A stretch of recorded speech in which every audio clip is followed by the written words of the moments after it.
nunca faltou pastor, nunca faltou evangelista, nunca faltou missionário, nunca faltou apóstolos. Deus nunca permitiu que faltasse. E Deus fala: você. E você não tem escolha não. A gente vai ver que a gente não tem escolha de nada. Deus mira e fala: é você que eu quero. A gente dá as nossas desculpas, a gente tenta fugir, sair pela tangente. Mas Deus fala: é você que eu quero. É você que eu escolhi. Né? Então, eu vou pedir para você abrir aí Jeremias capítulo 1. Primeiro, abra em capítulo 12, versículo 5 de Jeremias. Um dos homens mais admiráveis da Bíblia é Jeremias, profeta, chamado para ser profeta. É uma das pessoas mais admiráveis das Escrituras. Talvez, junto com Paulo, para alguns, junto com o apóstolo Paulo, sejam os dois maiores homens da Bíblia, depois de Cristo. Paulo no Novo Testamento e Jeremias no Antigo Testamento. A vida de Jeremias é uma vida assim, de plenitude, uma vida completa, uma vida de quem recebeu o chamado e serviu o Senhor até o último dia da sua vida. Então a vida de Jeremias, depois leia, se puder estude, que é uma vida assim plena, alguém que foi pleno, com muitas lutas, mas alguém que foi pleno no chamado que recebeu do Senhor. E nesses dias é o que eu tenho buscado para a minha vida, e a minha oração tem sido: Senhor, que eu cumpra todo o desígnio do Senhor para a minha vida, que eu seja pleno naquilo que eu fui chamado, que eu seja pleno. Não estou falando sobre visibilidade, não estou falando sobre um ministério com visibilidade e sucesso, enfim, mas que eu seja pleno naquilo que o Senhor me chamou, seja na obscuridade, seja nos bastidores, seja de forma visível, seja dentro do Brasil, seja só lá na Moca, seja só aqui em Guaianazes, não importa, mas que eu seja pleno naquilo que eu fui chamado, naquilo que Deus me escolheu para ser, né? Que vocês também busquem isso, ser plenos naquilo que vocês foram chamados pelo Senhor para fazer, que eu seja pleno. Se eu fui chamado para ser professor, que você seja pleno como professor. Se você foi chamado para ser intercessor, que você seja pleno como intercessor, como aquele que ora, como aquele que apresenta as causas dos santos da sua igreja. Se você foi chamado para cuidar das crianças, faça o melhor, estude, se aperfeiçoe, busque criatividade, mas seja o melhor, seja pleno naquilo que você foi chamado para fazer. E assim na nossa profissão também, né? Que você seja pleno na sua profissão. Se você é um pedreiro, um encanador, eletricista, um advogado, um analista, não importa, seja pleno também naquilo que você recebeu do Senhor. O texto é de Jeremias. É um texto que me intrigou há alguns anos, né? E aí eu fui buscando do Senhor, e fui lendo, enfim. É um texto assim da palavra do Senhor, que eu acho um texto assim mais maravilhoso das Escrituras. Deus dizendo para Jeremias tinha feito algumas perguntas, né? Depois a gente vai entrar nisso. Deus responde para Jeremias e diz o seguinte: se te fatigas correndo com homens que vão a pé, como poderás competir com os que vão a cavalo? Se em terra de paz não te sentes seguro, que farás na floresta do Jordão? Se te fatigas correndo com homens que vão a pé, como poderás competir com os que vão a cavalo? Se em terra de paz não te sentes seguro, que farás na floresta do Jordão? Fica aí com esse texto, e agora volte lá em Jeremias, no capítulo 1. Jeremias, capítulo 1. O nome de Jeremias significa Deus exalta, tanto ele exalta como ele abate, e esse é o significado do nome de Jeremias. E aí o texto aí de Jeremias, capítulo 1, versículo 1, ele diz assim: palavras de Jeremias, filho de Ilquias, um dos sacerdotes que estavam em Anatote, na terra de Benjamim. A ele veio a palavra do Senhor nos dias de Josias, filho de Amon, e rei de Judá, no 13º ano do seu reinado, e também nos dias de Jeoaquim, filho de Josias, rei de Judá, até ao fim do ano 10º de Zedequias, filho de de Josias, rei de Judá, e ainda até o 5º mês do exílio de Jerusalém. A mim me veio, pois, a palavra do Senhor, dizendo: antes que eu te formasse no ventre materno, eu te conheci, e antes que saísses da madre, te consagrei e te constituí profeta às nações. Então lhe disse eu: ah, Senhor Deus, eis que não sei falar, porque não passo de uma criança. Mas o Senhor me disse: não digas não passo de uma criança, porque a todos a quem eu te enviar irás, e tudo quanto eu te mandar falarás. Não temas diante deles, porque eu sou contigo para te livrar, diz o Senhor. Depois estendeu o Senhor a mão, tocou-me a boca, e o Senhor me disse: eis que ponho na tua boca as minhas palavras.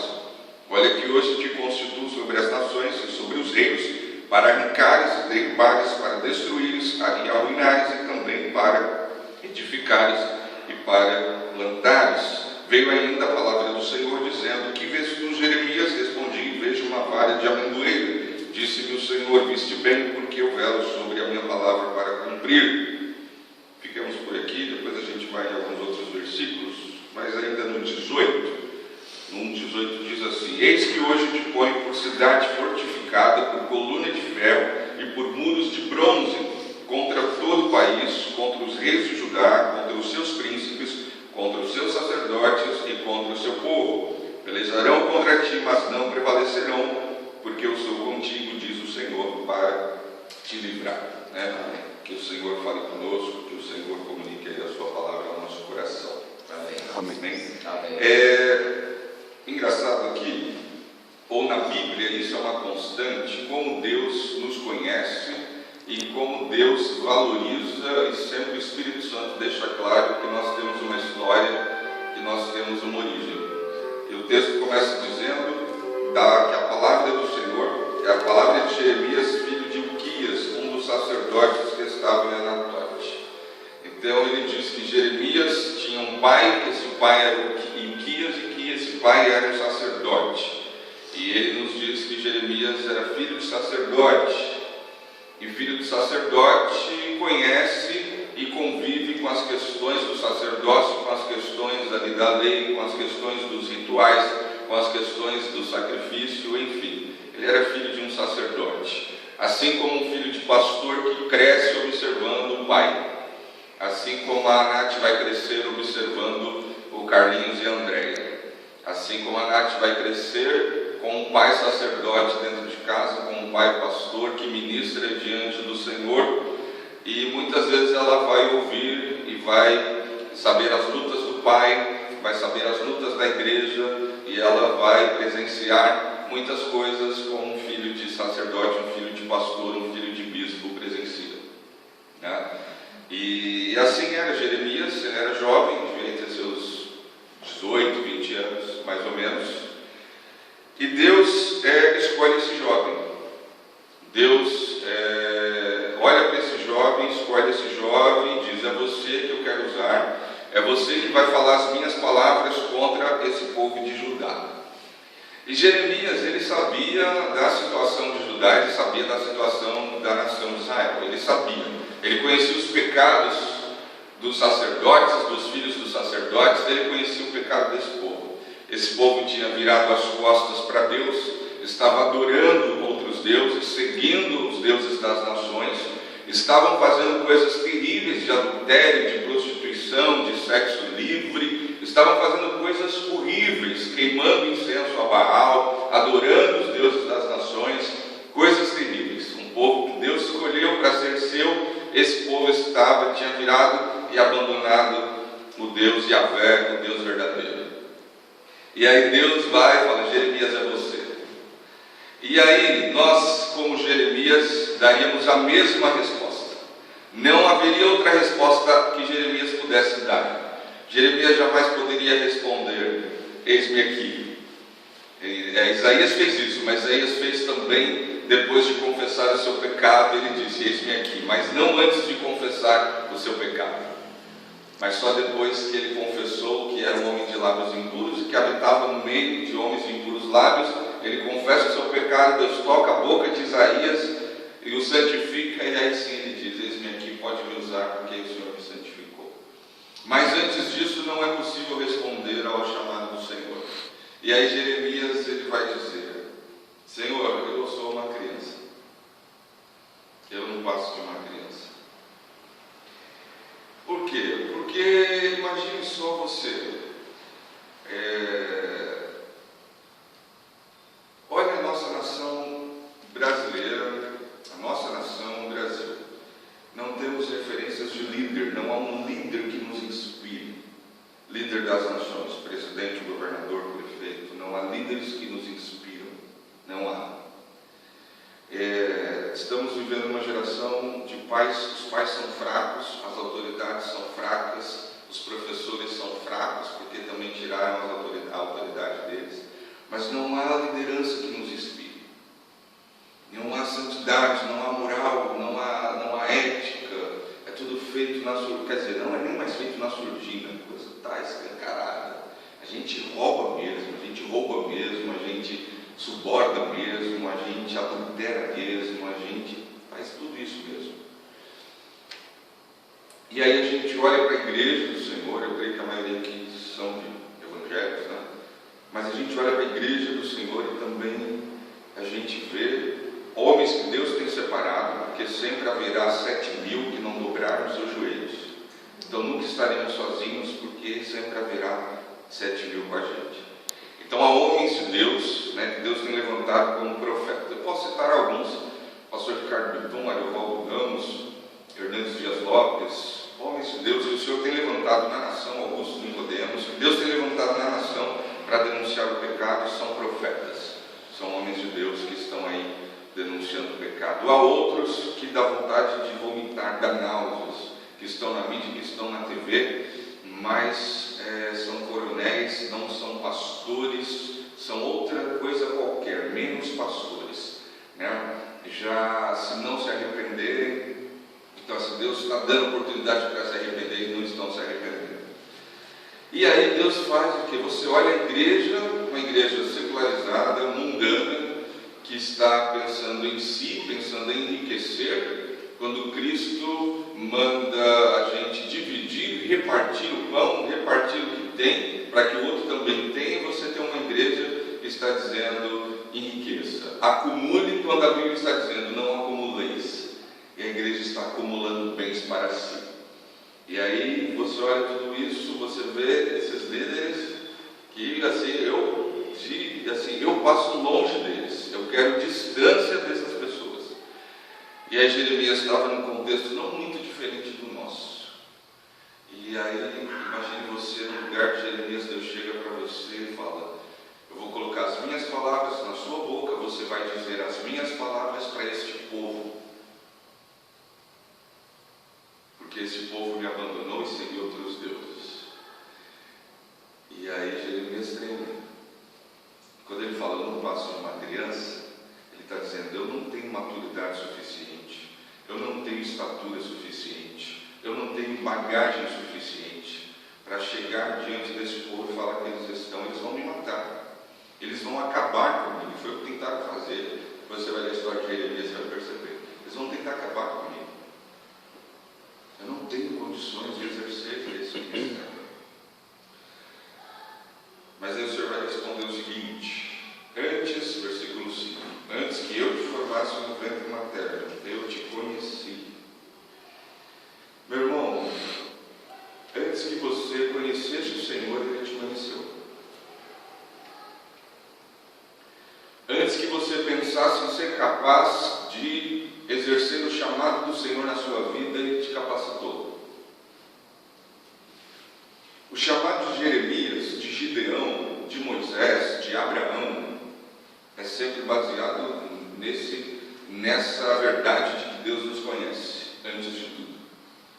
E que a capacitação do Senhor para que a gente exerça o chamado dEle vem antes de tudo.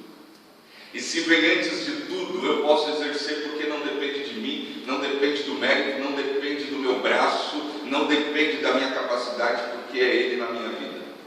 Amém. É Ele na minha vida. E quando Deus fala para ele: eu te conheci antes que você fosse formado no ventre, Ele está dizendo: não é no que você pode, não é na tua capacidade, Jeremias. Não é no que você pode me oferecer, mas é no que eu vou fazer na tua vida. é no que eu vou fazer com você, é no que eu faço com você. Por isso que você vai fazer e você vai falar as minhas palavras. E tem uma outra coisa assim, e Carlos tem vivido isso, eu tenho vivido isso, vocês também.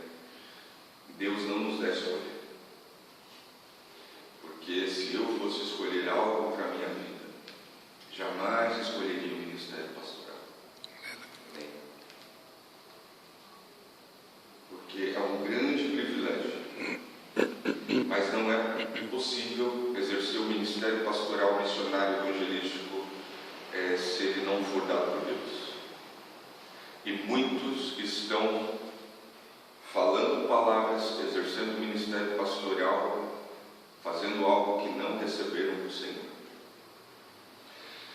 Jeremias só falava as palavras do Senhor que vinha à sua boca. O texto que você vai ler o livro, você vai ler os profetas, tem uma frase que sempre vai dizer assim: e veio a palavra do Senhor.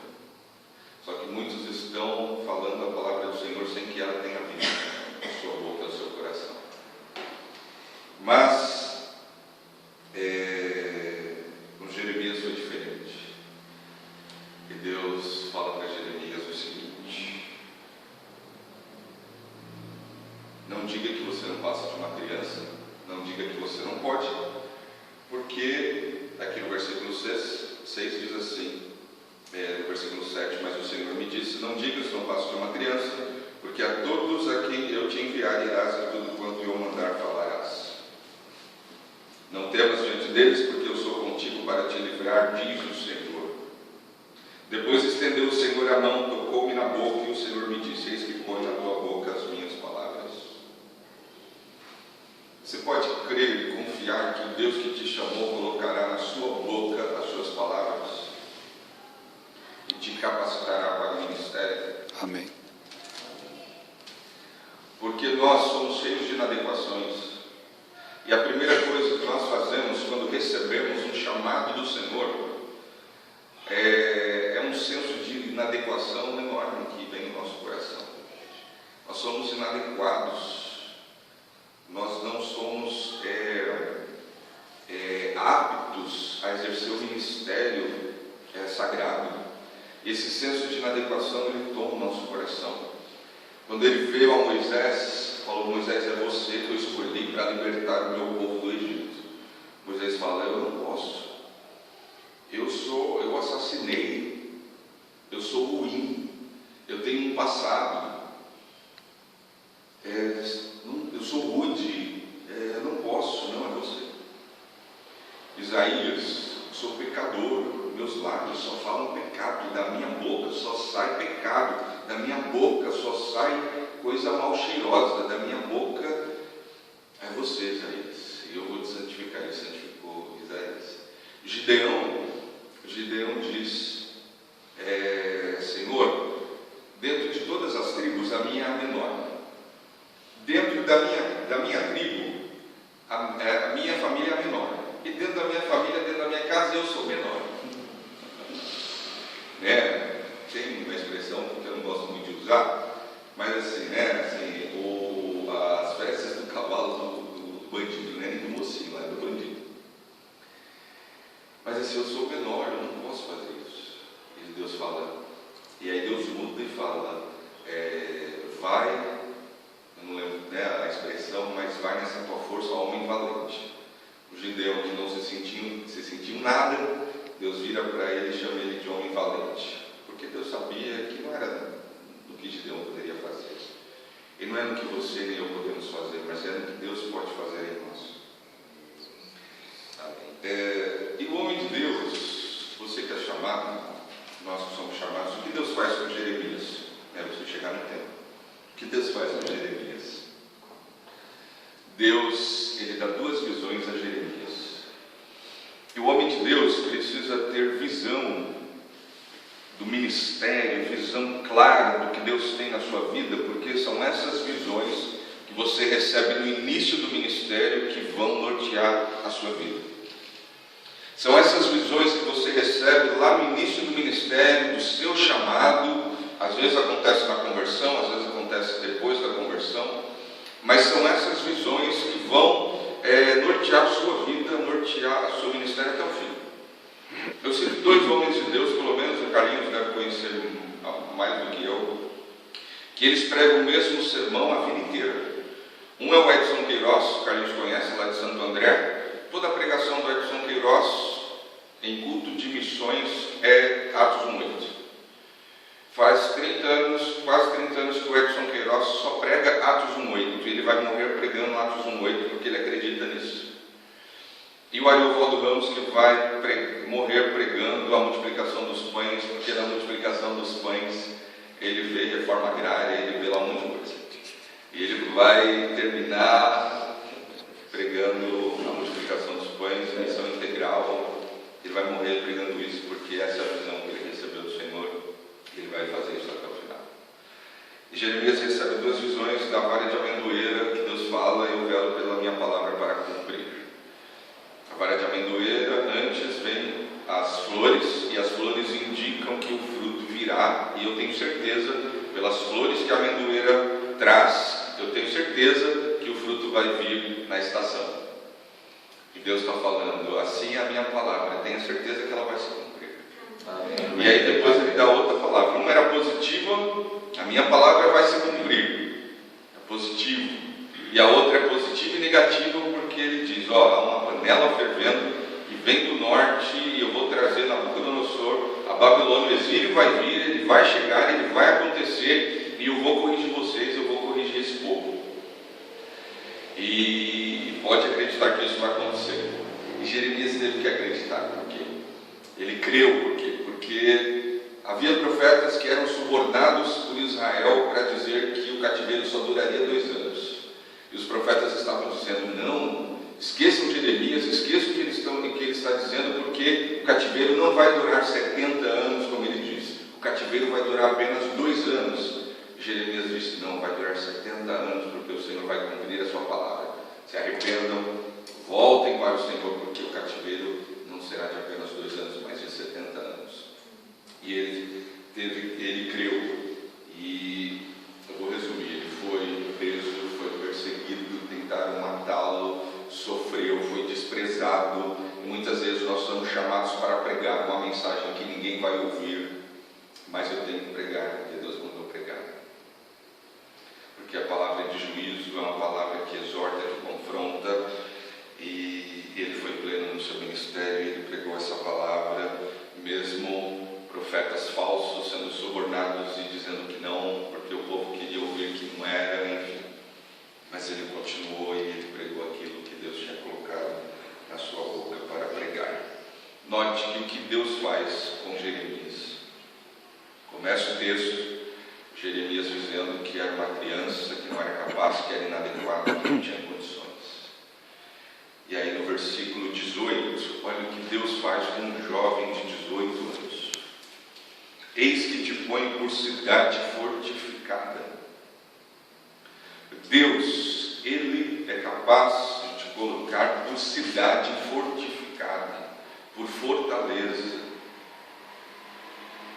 Deus te dá respaldo, te estabelece num lugar e te coloca como uma cidade fortificada. Deus faz isso com um homem. Deus faz isso com você e comigo. Por coluna de ferro. Quem resiste ao ferro? O ferro é forte, é força, te coloca por coluna de ferro. Deus pode colocar por coluna de ferro nesta congregação, neste bairro, dentro da tua casa, no teu casamento, na tua família, no teu trabalho. Deus te coloca por coluna de ferro. Deus te coloca por cidade fortificada, por muros de bronze. Bronze é uma coisa absurda, de forte, de força, de resistência. Deus te dá resistência, a resistência do bronze. Sabe, homens de Deus, mulheres de Deus capazes de tomar pancada, né, Carlinhos? Capazes de suportar o ministério, capazes de suportar a oposição no ministério, a oposição, os nossos maiores inimigos não são os de fora, são os de dentro.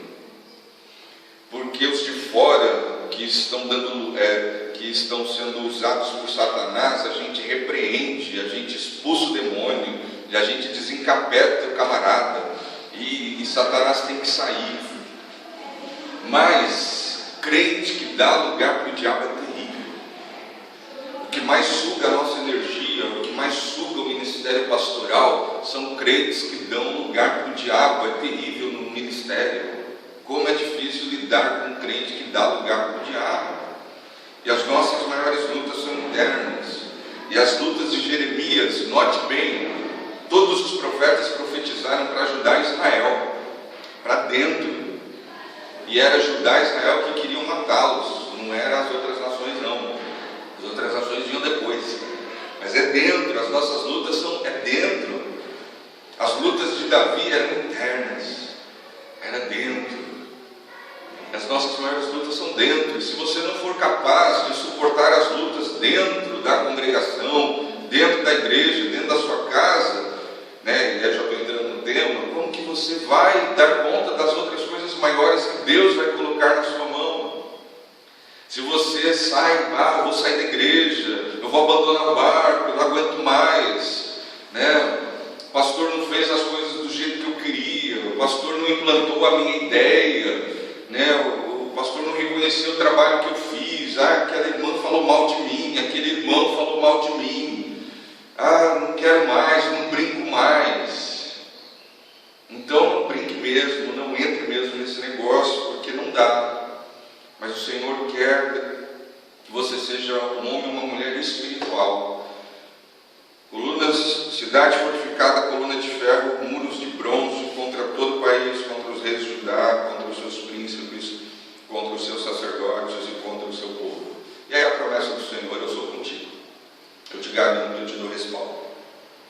Para a gente ir para o tema, e a gente aí parte aí já para o encerramento, eu não entrei muito na questão histórica, né? Estou aplicando bastante aí, mas o 12:5, né, diz assim: se te fadigas correndo com homens que vão a pé, como poderás competir com os que vão a cavalo? Se em terra de paz não te sentes seguro, que farás na floresta do Jordão? Jeremias começa a falar: Senhor, esse povo é mau. Até quando o Senhor vai ficar olhando esse povo mau, cometendo pecados, cometendo torpezas? Até quando o Senhor vai ficar olhando esse negócio acontecer? Até quando o Senhor vai ficar indiferente a esse negócio aí? Até quando o Senhor não vai fazer nada? E Jeremias já estava cansado de dizendo: eu não estou aguentando, eu não estou suportando, para mim não está dando.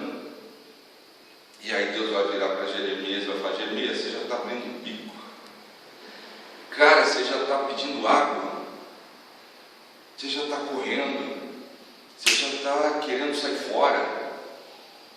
E aí Deus vai responder: se você já está cansado com homens que vão a pé, ou seja, se você já está cansado, se o cativeiro nem chegou ainda, se você já está cansado, se eu ainda nem cumpri tudo que eu tenho para fazer, se você já está cansado na terra onde você nasceu, onde você conhece, onde de certa forma você tem segurança, você já está cansado, você já está abrindo o bico no lugar que você conhece, no lugar que você domina, no lugar que você conhece todos as mazelas.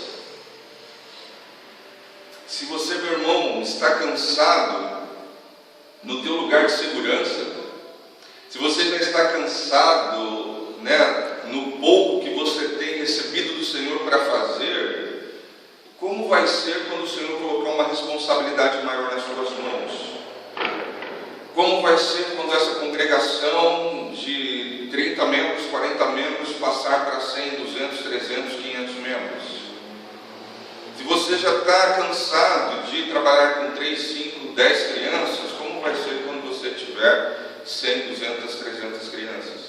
Se você já está cansado do teu patrão que te persegue, meu patrão me persegue, meu patrão me odeia, meu patrão é um demônio. Esquece isso, meu irmão. Bem-vindo ao mundo. Bem-vindo, né? Bem-vindo. Você já está cansado, como no lugar onde você, nas lutas dentro da sua casa, onde é sua casa, onde você conhece, onde você tem, é o teu porto seguro ali. Como vai ser quando Deus, quiser usar a tua vida para edificar outras casas, outras famílias, né? Deus falava muito isso, muito nesse texto comigo. E nesses 20 anos de evangelho, o Senhor vem treinando,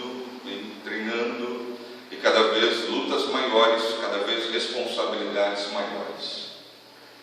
Aquele versículo que você acha que fala sobre dinheiro, sobre prosperidade, ser fiel no pouco, sobre o muito te colocarei, esquece. Ele é ser fiel no pouco problema, e sobre o muito problema eu vou te colocar. É isso.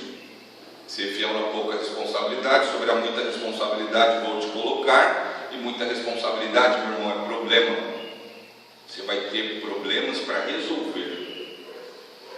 E hoje, assim, o grande executivo de valor do mercado hoje, falando do mundo corporativo, é o executivo, é o diretor, é o cara que sabe resolver problemas. Esse cara hoje ele tem um valor imenso no mercado. O líder cristão, que recebe muita responsabilidade, a principal característica dele é resolver problemas.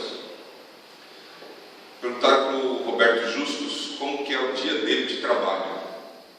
É um grupo, um conglomerado de agências de publicidade, de empresas, e a primeira resposta dele, rápida, objetiva, curta, foi: o meu dia é resolvendo problemas.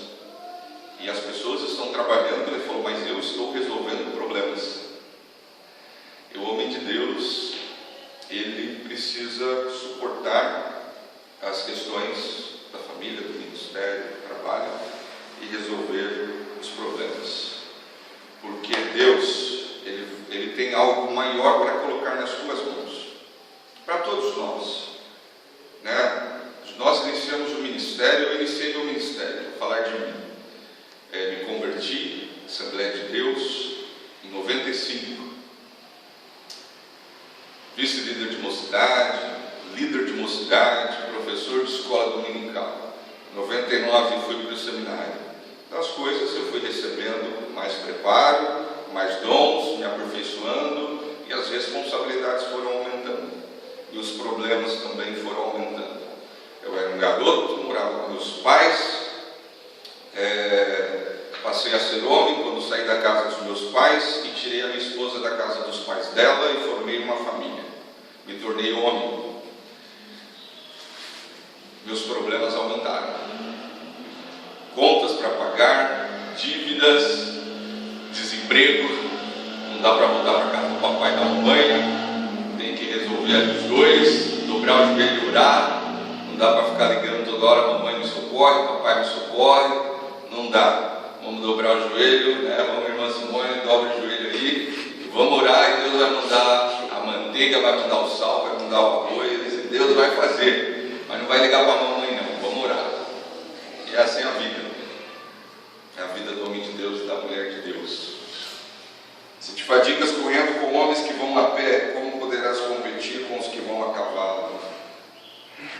Como que você vai conseguir? Se você não está aguentando o pessoal que está a pé, que está ali no teu ritmo, como que você vai galgar, alcançar, seja na tua área, na tua profissão, no teu ministério, algo maior?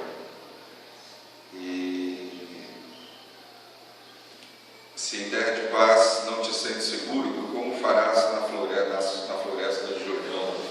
Se em terra de paz você está abrindo bico, e na terra de guerra, no lugar onde a guerra, o que você vai fazer? Nem vai. Mas aí o Senhor encoraja Jeremias. O Senhor fala, eu sou contigo. Jeremias foi pleno. Ele foi até o fim. Ele continuou pregando, o juízo vai vir. Babilônia está vindo.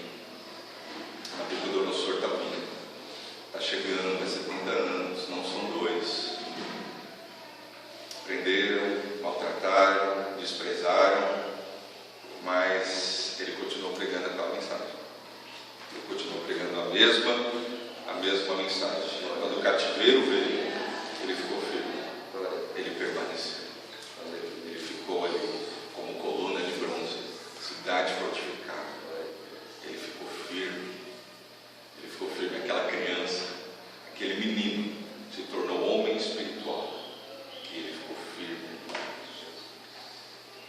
Queria orar com você.